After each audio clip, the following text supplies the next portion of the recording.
கற்பனை கடந்த ஜோதி கருணையே உருவமாகி அற்புத கோலம் நீடி அருமறை சிரத்தின் மேலாம் சிற்பர வியோமமாகும் திருச்சிற்றம்பலத்துள் நின்று பொற்புடன் நடஞ்செய்கின்ற பூங்கடல் போற்றி போற்றி. எல்லாமல்ல அம்மையப்பனாக விளங்கக்கூடிய மீனாட்சி அம்பிகா சமேத சுந்தரேஸ்வர பெருமானுடைய திருவடிகளை வணங்கி என்னுடைய உபாசனை தேவதை ஸ்ரீ ஸ்ரீ வாராகி அம்பாளுடைய மலரடிகளையும் என்னுடைய குருநாதரையும் வணங்கி உலகம் முழுவதும் வாழக்கூடிய ஸ்ரீ குபேரன் டிவி நேயர்கள் அனைவருக்கும் உங்கள் தாம்பரம் ஸ்ரீ வாராகி ஈசனேசன் சுவாமியுடைய நல்லாசிகள் வாழ்த்துக்கள். ஜெய் வாராகி, ஜெய் ஜெய் வாராகி.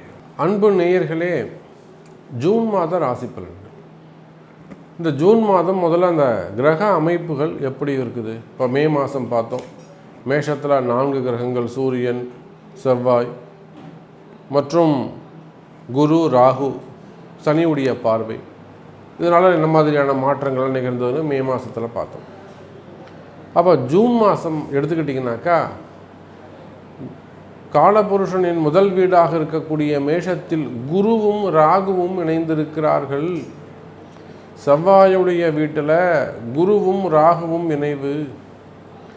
எப்பொழுதும் போல செவ்வாயும் சுக்கிரனும் கடகத்தில் அமைந்திருக்கிறாள். சேர்ந்து உட்காந்துரு கடக சுக்கிரன், கடக செவ்வாய். பார்த்துக்கோங்க. அப்போ திருமண பாவத்தை தவிர மற்ற எல்லா பாவத்திற்கும் இது கை கொடுக்கும். செவ்வாய் சுக்கிரன் சேர்க்கை இருக்க திருமணம்ங்கிற அந்த ஒரு பந்தத்துக்கு மட்டும்தான் அது ஒரு பாதிப்பை ஏற்படுத்தும். மற்ற எல்லா விஷயத்துக்கும் அது ஒரு நல்ல உயர்வை, வெற்றியை தரக்கூடியது. கடல் கடந்த வியாபாரம், கடல் கடந்த தொழில் அமைப்பு, கடல் கடந்த அரசியல் மாற்றம், கடல் கடந்த ஆன்மீக சுற்றுலா, கடல் கடந்த ஆன்மீக அமைப்புகள், மடாதிபதி யோகங்கள், இதெல்லாம் இந்த செவ்வாய் சுக்கிரன் மங்கள யோகத்தை கொடுக்கும். அப்போ கடகத்தில் சந்திரனுடைய வீட்டில் அமைந்திருக்கிறார்கள். அதே போல் எப்பொழுதும் போல் நிரந்தரமான நிலையிலே கும்பத்தில் சனி பகவான். அப்போ இந்த கிரக அமைப்புகளை வைத்து பார்க்கின்ற பொழுது அன்பு பக்தர்களே, வருமானம் இந்த ஜூன் மாதம் வருமானம் எப்படி இருக்கும், தொழில் அமைப்புகள் எப்படி இருக்கும், முன்னேற்றம் எப்படி இருக்கும், மெயினாக வருமானம் எப்படி சாமி இருக்கும். வருமானத்தை பொறுத்தவரையிலே, தொழில்துறையை பொறுத்தவரையில் நீங்கள் எந்த தொழில் செய்பவராக இருந்தாலும் சரிதான். நான் எப்பொழுதுமே சொல்வது உண்டு, அது ஒரு சின்ன ஒரு கடையாக இருந்தாலும் சரி, ஒரு தள்ளுவண்டியில் வியாபாரம் பண்ணுறவங்களா இருந்தாலும் அவங்களுக்கு அந்த கடைக்கு அவன் தான் ஓனர். நீ என்னப்பா வேலை செய்கிறேன்னா, வேலை செய்யலை சாமி, நான் ஒரு தொழில் பண்ணுறேன், ஒரு வியாபாரம் பண்ணுறேன். அப்போ நீ முதலாளி. முதலாளிங்கிற ஸ்தானம் ஒன்று. அந்த ஜாதகம் தான் அவன் ரோட்டில் நின்று வியாபாரம் பண்ணுறானா இல்லை மல்டி லெவலில் ஆகாயத்தில் உட்காந்து வியாபாரம் பண்ணுறானா என்பதை அவனுடைய கர்ம வினைகள் முடிவு செய்யும். நல்வினை தீவினை தான் முடிவு செய்கிறது, கர்மா தான் முடிவு பண்ணுது. அப்படி பார்க்கின்ற பொழுது இது நீங்கள் எந்த தொழில் செய்பவராக இருந்தாலும், ஒரு சின்ன கடை வச்சு நடத்துகிறவங்களாக இருக்கலாம், ஒரு சின்ன ஆஃபீஸ் வச்சு நடத்தக்கூடியவங்களாக இருக்கலாம், தனிநபராக ஒரு முயற்சி எடுத்து ஒரு தொழில் செய்யக்கூடியவங்களாக இருக்கலாம், ஒரு 10 பேர் வேலை செய்யக்கூடிய கம்பெனி, ஒரு 100 பேர், 300 பேர். அதே போல் பெரிய பெரிய ஸ்மால் ஸ்கேல் இண்டஸ்ட்ரி, சிப்காட் நிறுவனங்கள், பெரிய பெரிய தொழிற்சாலைகள், உற்பத்தி, நிறைய மேனுஃபேக்சரிங் யூனிட்ஸ், உற்பத்தி நிறுவனங்கள், பெரிய பெரிய தொழில் நிறுவனங்கள். அதே போல் ஷேர் மார்க்கெட், ஸ்டாக் மார்க்கெட். இந்த ஷேர் மார்க்கெட், ஸ்டாக் மார்க்கெட்லாம் நம்ம அரை மணி நேரம் பேசலாம். அதில் எத்தனை நபர்கள் முன்னுக்கு வந்திருக்காங்க, எத்தனை நபர்கள் அதில் பாதாளத்துக்கு போயிருக்காங்க, எத்தனை பேர் அதில் காத்திருக்கிறார்கள். ஷேர் மார்க்கெட்டை பற்றி தனியாக 10 நிமிஷம் நம்ம பேசலாம். அப்போ ஷேர் மார்க்கெட் அந்த தொழில் செய்யக்கூடியவர்கள். அதே போல் ஷோரூம்ஸ், பெரிய பெரிய ஷோரூம் வச்சு நடத்தக்கூடியவர்கள். அப்புறம் எக்ஸ்போர்ட் இம்போர்ட் பிஸ்னஸ் பண்ணக்கூடியவங்க, கார்கோ பிஸ்னஸ் செய்யக்கூடியவர்கள். அதே போல் ஃபைனான்ஸ், பணங்காசு கொடுத்து வாங்குறதல், ஃபைனான்ஸ் பிஸ்னஸ் பெரிய லெவலில் கொஞ்சம் பண்ணக்கூடியவங்க. அந்த ஃபைனான்ஸ் பிஸ்னஸையும் ஒரு பெரிய லெவலில் செய்யக்கூடியவர்கள். இப்போ பார்த்திங்கன்னா சினிமா துறை, இப்போ வெளிநாடுகளெல்லாம் இருந்து நிறைய சினிமா துறையில் இன்வெஸ்ட் பண்ணுறவங்க இருக்காங்க. இங்கேருந்து வெளிநாட்டுக்கு கொண்டு போய் இன்வெஸ்ட் பண்ணுறவங்களும் இருக்காங்க, அரசியல் தலைவர்கள். அப்போ இந்த ஃபைனான்ஸுங்கிறது ஏதோ சின்ன நம்ம தண்டல் கொடுக்குற மாதிரி நினச்சிக்கக்கூடாது. அது ஒரு பெரிய அளவில் அந்த ஃபைனான்ஸ் பிஸ்னஸ் பண்ணக்கூடியவங்க, ஃபண்டிங் பண்ணக்கூடியவங்க, அப்போது ஃபைனான்ஸ் தொழில் செய்யக்கூடியவர்கள், அதே போல் ட்ரஸ்ட்டு சம்மந்தப்பட்டது, அதே போல் அது ஃபண்டு ட்ரான்ஸ்ஃபர் சம்மந்தப்பட்டது, கமிஷன் பிஸ்னஸ் செய்யக்கூடியவர்கள், டெக்ஸ்டைல்ஸ் அந்த தொழில் செய்யக்கூடியவர்கள், கோல்டு பிஸ்னஸ் பண்ணக்கூடியவங்க, ஹோல்சேல் பிஸ்னஸ் பண்ணக்கூடியவர்கள். டெக்ஸ்டைல்னு சொன்னாக்கா அதில் எல்லாமே வந்துடும். பருத்தியில் விவசாயத்திலேருந்து கடைசியாக அது ஹோல்சேல் வரலும், ரீட்டைல் வரலும், நடுவில் என்னெல்லாம் ப்ராசஸ் இருக்கோ எல்லாமே அதில் வந்துடும். ஸ்டிச்சிங்லேருந்து, கார்மெண்ட்ஸில் அந்த நூல் உற்பத்தியிலிருந்து, கமிஷன் பிஸ்னஸ்லேருந்து, அப்போ டெக்ஸ்டைல் பிஸ்னஸ் செய்யக்கூடியவர்கள். அதே போல் பெரிய பெரிய மில்லுங்க வச்சு நடத்தக்கூடியவங்க, பெரிய மில்லுங்க, அது காட்டன் மில்லாக இருக்கலாம், ரைஸ் மில்லாக இருக்கலாம், ஆயில் மில்லாக இருக்கலாம், பெரிய மில்லுங்க வச்சு நடத்தக்கூடியவர்கள். மெயினாக ஐடி ஃபீல்டில் ஒர்க் பண்ணக்கூடியவங்க, ஐடி ஃபீல்டு ரெண்டல் பிஸ்னஸ் பண்ணக்கூடியவர்கள், ஐடி ஃபீல்டில் பிஸ்னஸாக செய்யக்கூடியவர்கள், அதே போல் டிரான்ஸ்போர்ட் பிஸ்னஸ் பண்ணக்கூடியவங்க, கால்நடைத்துறை பண்ணைகள் வச்சு நடத்தக்கூடியவங்க, ஆடு மாடு கோழி, இந்த சைட்லாம் போனீங்கன்னாக்கா நம்ம கோழி பண்ணைகள், அது மாதிரிலாம் கால்நடை பண்ணைகள் வச்சு நடத்தக்கூடியவங்க, முட்டை பண்ணைகள், விவசாயிகள், பெரிய தோட்டங்களை குத்தகைக்கு எடுத்து ஏலக்காய், திராட்சை, முந்திரி, அது மாதிரி தோட்டங்களை காய்கறிகள், அது மாதிரி விவசாய நிலங்கள். அப்போ அந்த மாதிரி விவசாயிகள். அதே போல் மெயினாக நம்ம இந்த ஜூன் மாதம் சொல்ல வேண்டியது ஹாஸ்பிட்டல்ஸ், டாக்டர்ஸ். இந்த ஹாஸ்பிட்டல் நம்ம கொஞ்சம் பார்த்துட்டே வரோம். இந்த மே மாதம் ஜூன் மாதம்லாம் நிறைய ஹாஸ்பிட்டல்ஸ்க்கு அவப்பெயர்கள், அதாவது நேம் ஸ்பாயிலிங் ஏற்படுது. அப்படி இல்லைன்னா தொழில் போட்டிகள் காரணமாக இந்த டாக்டர்ஸோ அல்லது ஹாஸ்பிட்டல்ஸோ நிறைய பாதிக்கப்படுறோம். பெரிய ஆஸ்பத்திரியை நம்ம பார்க்குறோம், பாதிக்கப்படுகிறார்கள்.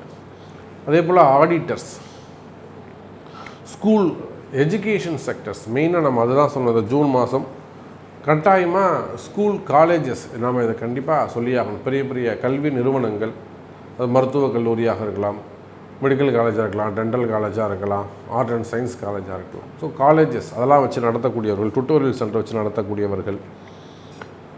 அப்போது நீங்கள் எந்த தொழில் செய்பவராக இருந்தாலும் சரி தான், தொழில்துறையை பொறுத்தவரையில், வர்த்தகத்தை பொறுத்தவரையில், பிஸ்னஸை பொறுத்தவரையில் நிச்சயமாக சிறப்பானதாகவே இருக்கும். பொதுவாக எனக்கு என்னெல்லாம் பிஸ்னஸ் இருக்கோ, எதெல்லாம் ரொம்ப இம்பார்ட்டண்ட்டோ அதில் மட்டும் நம்ம ஒரு சிலதை எடுத்து நம்ம சொல்லியிருக்கோம். ஏன்னா எல்லாத்தையும் நம்ம சொல்லணுன்றது நடக்காத விஷயம். அப்போ பொதுவாக தொழில்துறைகளை பொறுத்தவரையில் சிறப்பானதாக இருக்கும். அப்போது தனுசு ராசி நேயர்களே, மேற்சொன்ன நீங்கள் எந்த தொழில் செய்பவராக இருந்தாலும் சரிதான். இப்போ நான் ஒரு வார்த்தை சொன்னதில்ல, என்ன சொன்னேன்?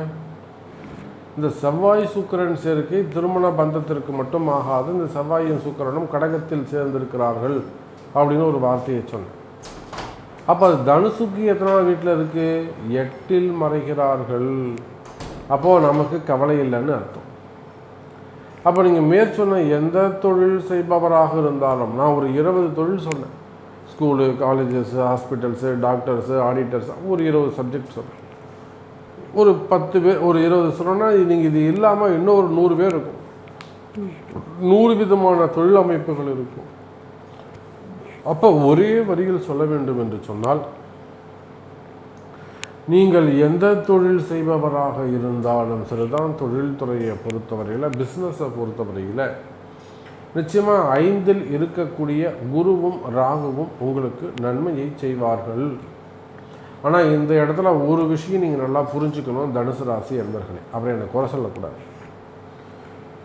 வியாபாரம் சிறப்பாக இருக்குது, வருமானம் நல்லா இருக்குது, பிஸ்னஸ் நல்லா இருக்குது. ஆனால் நீங்கள் எங்கே கவனமாக இருக்கணும்னா, நீங்கள் வேலை செய்வது, அதாவது ஜாப் ரிலேட்டடாக இருக்கலாம், பிஸ்னஸ் ரிலேட்டடாக இருக்கலாம், ஃபேமிலி சப்ஜெக்டாக இருக்கலாம், அல்லது அசட் சம்மந்தப்பட்டதாக இருக்கலாம், நேம் ரிலேட்டடாக ஒரு ஸ்பாயில் ஏற்படுவதற்கு வாய்ப்புகள் உண்டு. ஹெல்த்து காரணம் என்னென்னா, சனி ராகு தொடர்பு, எச்சரிக்கை தேவை, அது எந்த சந்தேகமும் இல்லை.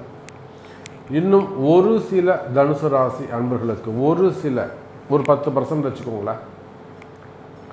அப்போ ஒரு சில தனுசு ராசி அன்பர்கள் யாருக்கு ஜாதகம் ரொம்ப வீக்காக இருக்கோ, அல்லது தசாபுத்தி சரியில்லை, ஒரு சனி தசை நடக்குது, சனி தசையை விட அவங்களுக்கு ஒரு அசுபருடைய தசை நடக்குது, அவயோகி தசை நடக்குது. அப்போ அந்த தனுசு ராசி அன்பர்கள்லாம் கொஞ்சம் பாதிக்கப்படுவார்கள். எப்படி பாதிக்கப்படுவாங்க? தேவையில்லாத வம்பு வழக்குகள், கோர்ட்டு கேஸு, சிறை தண்டனை, ஜெயில் தண்டனை சம்மந்தப்பட்டது, போலீஸ் கேஸ் சம்மந்தப்பட்டது, இமிக்ரேஷன்ஸ் ப்ராப்ளம், வெளிநாட்டில் இருக்கிறாங்கனாக்கா விசா சம்மந்தப்பட்ட ப்ராப்ளம், இமிக்ரேஷன் சம்மந்தப்பட்ட ப்ராப்ளம், அல்லது பிஆர் சம்மந்தப்பட்ட பிரச்சனைகள், ட்ரபுள்ஸு, அல்ல அங்கே ஏதாவது civil case, criminal case, advocates, அல்லது வாக்குவாதங்கள், இதெல்லாம் வெளிநாட்டில் இருந்தாலும் வெளியூரில் இருந்தாலும் வெளி மாநிலங்களில் இருந்தாலும் எந்த தொழிலில் இருந்தாலும் ஒரு 10% தனுசு ராசி என்பவர்களுக்கு இந்த சனி ராகுவால் அந்த மாதிரியான வம்பு வழக்குகள் பிரச்சனைகள் ஒரு 5 அல்லது 2% தனுசு ராசி என்பவர்களுக்கு சிறை தண்டனை அந்த மாதிரிலான ப்ராப்ளம் ஏற்படும். அதே போல் மிகப்பெரிய அரசியலில் ஈடுபட்டிருக்கக்கூடியவர்கள், பதவியில் உயர்ந்த நிலையில் ஒரு கவர்னர் போஸ்ட்டில் இருக்காங்க, ஒரு செக்ரட்டரி, சீஃப் செக்ரட்டரி, ஒரு ஐஏஎஸ், ஒரு ஐபிஎஸ், காவல்துறை அதிகாரிகள், அல்லது ப்ரைவேட் ஜாபில் இருக்காங்க, ஒரு சிஇஓ, ஒரு ஜிஎம், அல்லது வேறு ஏதேனும் ஒரு சேர்மன், டைரக்டர்ஸ், இதெல்லாம் என்ன ஆகும் அப்படின்னு கேட்டிங்கன்னா ஒரு நேம் ஸ்பாயிலிங், ஒரு தொழில் போட்டிகள், ஒரு தொழில் எதிரிகள், வேலை செய்கிற இடத்துல ஒரு தொழில் பிரச்சனை, ஒரு வேலையில் பிரச்சனை, ஒரு ஹையர் ஆஃபீஸரால் வரக்கூடிய பிரச்சனை, பெண்களால் வரக்கூடிய தொந்தரவுகள், இதெல்லாம் சனி ராகுவால் ஏற்படும் என்பதை மறந்து விடாதீர்கள். அப்போ நான் இவ்வளோ சப்ஜெக்டை சொல்லிவிட்டு தனுசு ராசி அப்படின்னு சொல்லும் பொழுது நிச்சயமாக அந்த கடக செவ்வாயும் கடக சுக்கிரனும் கூட உங்களுக்கு இன்னும் பெருசாக எஃபெக்ட் பண்ண மாட்டாங்க. மெயினாக ஹோட்டல் ஃபீல்டில் இருக்கக்கூடியவர்கள். அப்போ அந்த நேம் ஸ்பாயிலிங்கோ அல்லது ஹெல்த் ஸ்பாயிலிங்கோ ஆரோக்கிய குறைவுகள் ஏற்படுவதற்கு வாய்ப்புகள் உண்டு. எச்சரிக்கை, கவனம் தேவை. இதெல்லாம் கர்ம வினை காரணம். உங்கள் ஜாதகத்தில் இருக்கக்கூடிய கர்மா, உங்களுடைய கர்மா தான் அதுக்கு காரணம். அப்போ அந்த கர்மாவை எப்படி காலி பண்ணுறது, அது எப்படி நம்ம அதுக்கு என்ன ரெமெடினாக்கா, அதுக்கு உங்கள் பிறப்பு ஜாதகம்தான் பேசும். உங்கள் பிறப்பு ஜாதகத்தை கொண்டு தான் அதுக்குரிய பரிகாரங்கள், பிராயச்சித்தங்கள் அன்னை வாராகி சொல்லுவாள். அப்போ வாராகி சொல்லும்படி நீங்கள் செய்வீர்களே ஆனால் நல்ல முன்னேற்றம் ஏற்படும். அப்போ அதுக்கு அடுத்தபடியாக பார்த்தீங்கன்னாக்கா அரசியலில் ஈடுபட்டிருக்கக்கூடியவர்கள், இந்த அரசியலை பொறுத்தவரை அரசியலில் நெருக்கடிகள் இருக்கலாம், அரசியல் பழிவாங்குதல்கள் இருக்கலாம், நல்லா அரசியலில் நல்ல ஒரு பதவி உயர்வுகள் உங்களுக்கு கிடைக்கலாம், நல்ல போஸ்டிங் கிடைக்கலாம், இல்லை நியர்பையாக ஒரு எலெக்ஷன் வருது, தமிழ்நாடுன்னு இல்லைங்க, வெளி மாநிலங்களாக இருக்கலாம், அண்டை மாநிலங்களாக இருக்கலாம், இந்தியாவுக்குள்ளே எங்கே வேண்டுமானாலும் அரசியல் இருக்கலாம்.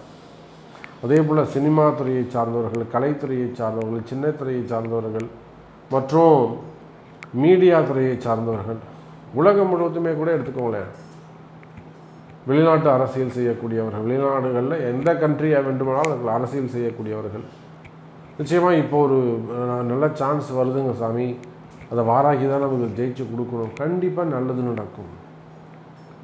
எத்தனையோ இடங்களில், எத்தனையோ மாநிலங்களில் பல அதிசயங்களை, அரசியல் மாற்றங்களை அன்னை வாராகி செய்திருக்கிறார். முடியவே முடியாது, அதெல்லாம் நடக்கவே நடக்காது அப்படின்னு சொன்ன இடங்கள்லாம் கூட அன்னை வாராகி சாதித்து காட்டியிருக்கிறார் என்பதை மறந்து விடாதீர்கள். அப்போ வாராகியின் திருவருள் இருக்குமேயானால் எந்த காரியத்தையும் நம்மால் ஜெயிக்க முடியும். அப்போது அரசியல் மாற்றங்கள் உண்டு தனுசு ராசி அன்பர்களே. அதே போல தான் திருமண யோகங்கள் கைகூடும், நல்ல முன்னேற்றத்தை தரக்கூடியதாக அது அமையும். அதே போல் மடாதிபதிகள் இருப்பார்களே, அதனால் அவங்கள பேர் புகழ் சம்பந்தப்பட்ட விஷயத்தில் சற்று எச்சரிக்கை, கவனம் தேவை. ஆரோக்கியம், அதே போல் போட்டிகள், எதிரிகளுடைய தொந்தரவுகள் இருக்கும். அதுக்கும் அன்னை வாராகி வழிபாடு, அது எல்லாம் கர்மா தியரி தான். நல்வினை, தீவினை, செய்வினை, இது எல்லாத்துக்கும் ஒரே காரணம், உங்களுடைய கர்ம வினை தான். அப்போது கொஞ்சம் மடாதிபதிகளில் கொஞ்சம் எச்சரிக்கை தேவை என்பதை தெரிவித்துக்கொண்டு, வாராகியின் திருவருள் உங்களுக்கு கிடைக்கட்டும் என்பதை தெரிவித்துக்கொண்டு மீண்டும் ஒரு அற்புதமான பதிவில் சந்திக்கிறேன். ஜெய் வாராகி. உலகம் முழுவதும் வாழக்கூடிய அன்பு பக்தர்களே, எல்லாம் வல்ல நம் அன்னையாக விளங்கக்கூடிய அன்னை வாராகி தேவிக்கு வாராகி பீடம், வாராகி ஆசிரமம் அமைக்க வேண்டும் என்பதுதான் நம்மளுடைய நோக்கம். அதற்காக வாராகி ஆலயம் கட்டுவதற்காக இடம் தேடி கொண்டிருக்கின்றோம். அதனுடைய திருப்பணிகள். அப்போது நாங்கள் தேடக்கூடிய இடம், கொடுக்கக்கூடிய தகுதி உங்களுக்கு இருக்குமே ஆனால், நான் தர சாமி, இந்த இடத்துல கட்டிக்கோங்க, நான் உங்களுக்கு வாங்கி தர சாமி, உங்களுடைய இடத்தில் அந்த வாராகி ஆலயம் அமைய வேண்டும் என்று சொன்னால் எம்மை தொடர்பு கொள்ளுங்கள் என்பதை தெரிவித்துக்கொண்டு மீண்டும் வேறொரு அற்புதமான சந்திப்பில் சந்திக்கிறேன். அதுவரை உங்களிடமிருந்து விடைபெறுவது உங்கள் தாம்பரம் ஸ்ரீ வாராகி ஈசனேசன். ஜெய் வாராகி, ஜெய் ஜெய் வாராகி. ஸ்ரீ குபேரன் டிவியை பார்த்தமைக்கு நன்றிகள். மேலும் இது போன்ற தகவல்களை தெரிந்து கொள்ள ஸ்ரீ குபேரன் டிவியை சப்ஸ்கிரைப் செய்யுங்கள். மறக்காமல் பெல் ஐக்கானை கிளிக் செய்யுங்கள்.